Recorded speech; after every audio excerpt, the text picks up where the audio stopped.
आज का जो वीडियो है क्लास 9 का है। चैप्टर का नाम था कार्य, ऊर्जा और शक्ति। उसमें हम आप लोग को ऊर्जा यानी एनर्जी के बारे में कहते हैं। हमारे पास एनर्जी नहीं है, एनर्जी लॉस हो गया, ये काम नहीं होगा हमसे, है ना। तो ऊर्जा क्या चीज है?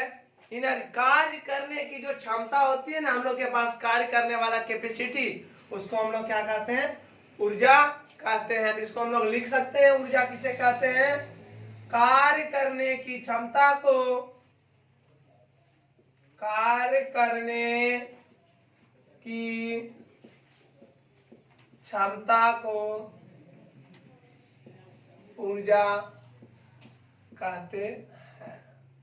यानी कार्य करने की क्षमता को क्या कहते हैं? ऊर्जा। कोई भी काम करेंगे उसके लिए हम लोग को एनर्जी चाहिए। बिना एनर्जी का कोई काम नहीं। 2 दिन फास्टिंग में रहिए, आपको कोई कह देगा कि काम करो तो करना हो तो हमारा काम, है ना। तो परिभाषा ऊर्जा का क्या होगा? एनर्जी का। कार्य करने की क्षमता को क्या कहते हैं? ऊर्जा कहते हैं। तो लिखिए आप लोग, तो कार्य करने की क्षमता को ऊर्जा कहते हैं। तो देखिए, ऊर्जा का ऐसा मात्रक क्या होता है? जूल होता है। जो कार्य का मात्रक होता है वही आपका ऊर्जा का भी होता है, क्योंकि कार्य का मात्रक भी आप लोगों को क्या बताए थे? जूल बताए थे। ऊर्जा एक अदिश राशि है। कार्य भी एक अदिश राशि था, ऊर्जा भी एक कैसा राशि है? अदिश। अब देखिए, ऊर्जा जो है हम लोग को पढ़ना है, ऊर्जा का प्रकार होता है। एक स्थितिज ऊर्जा होता है, एक गतिज ऊर्जा होता है और एक यांत्रिक ऊर्जा भी होता है। तो इस गतिज ऊर्जा क्या है?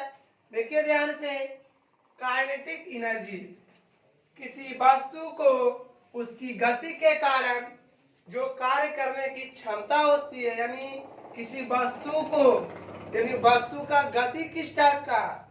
गति के कारण जो कार्य करने की क्षमता होती है उसे हम लोग क्या कहते हैं? गतिज ऊर्जा कहते हैं। और इस वस्तु का जो गति है, उसका जो कार्य करने की क्षमता है, उसको हम लोग क्या कहेंगे? गतिज ऊर्जा।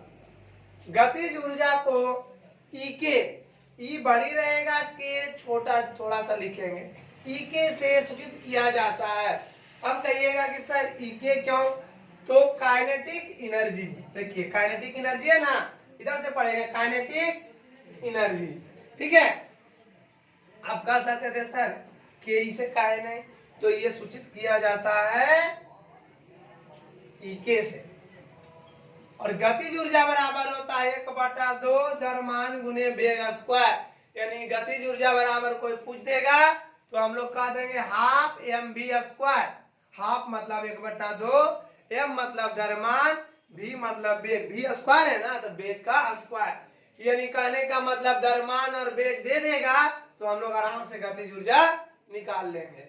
द्रव्यमान बैठा देंगे, वेग का स्क्वायर करके 1/2 से भागा दे देंगे, आंसर आ जाएगा। तो आपका हो जाएगा क्या? गतिज ऊर्जा। यहाँ लिख दिए, जहां m बराबर द्रव्यमान और v बराबर वेग। अब आता है स्थितिज ऊर्जा। स्थितिज ऊर्जा क्या है? तो किसी वस्तु को उसकी स्थिति, आकृति में परिवर्तन के कारण, यानी उसके वस्तु की स्थिति और जो आकृति में परिवर्तन हो रहा है ना, गोल है, हो सकता है चौकुट हो जाए, है ना, या लंबा हो जाए। तो किसी वस्तु को उसकी स्थिति, आकृति में परिवर्तन के कारण जो कार्य करने की क्षमता होती है उसे स्थितिज ऊर्जा कहा जाता है, या स्थितिज ऊर्जा कहते हैं। इसका इंग्लिश होता है पोटेंशियल एनर्जी। तो इसे जो है ईपी द्वारा, ईपी क्यों? क्योंकि पी से पोटेंशियल और ई से एनर्जी, इसे ईपी द्वारा सूचित किया जाता है। ईपी बराबर होता है mgh। एम मतलब द्रव्यमान, जी मतलब गुरुत्वीय त्वरण और एच हो जाएगा पृथ्वी से जो ऊंचाई है, यानी ऊंचाई हो जाएगा यार। तो देखिए यहाँ लिख दिए हैं, जहां एम बराबर द्रव्यमान, जी बराबर गुरुत्वीय त्वरण और एच क्या है? ऊंचाई। एक हम लोग और पढ़ेंगे यांत्रिक ऊर्जा। तो स्थितिज ऊर्जा और गतिज ऊर्जा को मिला देंगे ना, गतिज और गतिज यहाँ हो गया, स्थिति, दोनों को जब मिला देंगे तो हम लोग को यांत्रिक ऊर्जा प्राप्त हो जाएगा। तो देखिए, देखते हैं हम लोग यांत्रिक ऊर्जा। ध्यान से आप लोग देखते रहिए इस वीडियो को। देखिए यांत्रिक ऊर्जा क्या है? Mechanical energy. गतिज ऊर्जा और स्थितिज ऊर्जा के योग को यांत्रिक ऊर्जा कहते हैं। कितना आसान है। और तो आपको याद करना पड़ेगा ना कि गतिज ऊर्जा क्या है और स्थितिज ऊर्जा क्या है। दोनों को यदि जोड़ देंगे, जोड़ के जो योग प्राप्त होगा उसको हम लोग क्या कहेंगे, यांत्रिक ऊर्जा कहेंगे। और एक क्वेश्चन है आपका कि गतिज ऊर्जा और स्थितिज ऊर्जा में क्या अंतर है, तो आप लोग लिखिए गतिज ऊर्जा और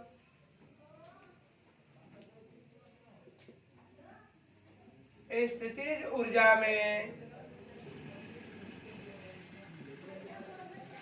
निम्नलिखित अंतर है। निम्नलिखित अंतर है। कोई पूछ देगा कि गतिज ऊर्जा और स्थितिज ऊर्जा में क्या अंतर है, तो निम्नलिखित लिख करके छोड़ मत दीजिएगा। निम्नलिखित का मतलब होता है नीचे में लिखा हुआ रहेगा। तो एक तरफ हम लोग लिखेंगे गतिज ऊर्जा, एक तरफ लिख देंगे क्या, स्थितिज ऊर्जा, है ना। इस एक तरफ गतिज ऊर्जा और एक तरफ क्या लिखेंगे, स्थितिज ऊर्जा। तो ये है क्वेश्चन गतिज ऊर्जा और स्थितिज ऊर्जा, है ना। तो निम्नलिखित अंतर है, एक तरफ हम लोग लिखेंगे गतिज ऊर्जा, दूसरे तरफ स्थितिज ऊर्जा। तो आप लोग को जो परिभाषा लिखा है उसके अनुसार भी आप लोग बांट सकते हैं। या फिर देखिए गतिज ऊर्जा गति के कारण कार्य करने की क्षमता है, परिभाषा में भी लिखा है थे। और इसमें क्या है, जबकि स्थितिज ऊर्जा समरूपण के कारण यानी उसके आकार में परिवर्तन के कारण जो कार्य करने की क्षमता होती है उसे हम लोग क्या कहते हैं, स्थितिज ऊर्जा। दूसरा है गतिज ऊर्जा संचित ऊर्जा नहीं है, स्थितिज ऊर्जा गुप्त रूप में संचित ऊर्जा है। गुप्त में दिखा करके नहीं, लेकिन वो संचित ऊर्जा है। गतिज ऊर्जा आपेक्षिक नहीं है, लेकिन स्थितिज ऊर्जा क्या है, आपेक्षिक है। आपको बताए थे कि काइनेटिक एनर्जी बराबर हाफ mv², है ना, और पोटेंशियल एनर्जी बराबर mgh, द्रव्यमान गुने गुरुत्वीय त्वरण गुने ऊंचाई। और इसका होता है 1/2 गुना द्रव्यमान गुना वेग स्क्वायर। यदि ये वीडियो आप लोग को अच्छा लगा हो तो इसे लाइक कीजिएगा, और अच्छा ना लगा होगा तो लाइक नहीं कीजिएगा, और ये अपने दोस्तों के पास शेयर और कमेंट जरूर कीजिएगा। आज का क्लास आप लोग का यहीं तक है। अगले वीडियो में हम लेकर के आएंगे फिर अगला टॉपिक। लगातार इस चैनल को आप लोग देखते रहें।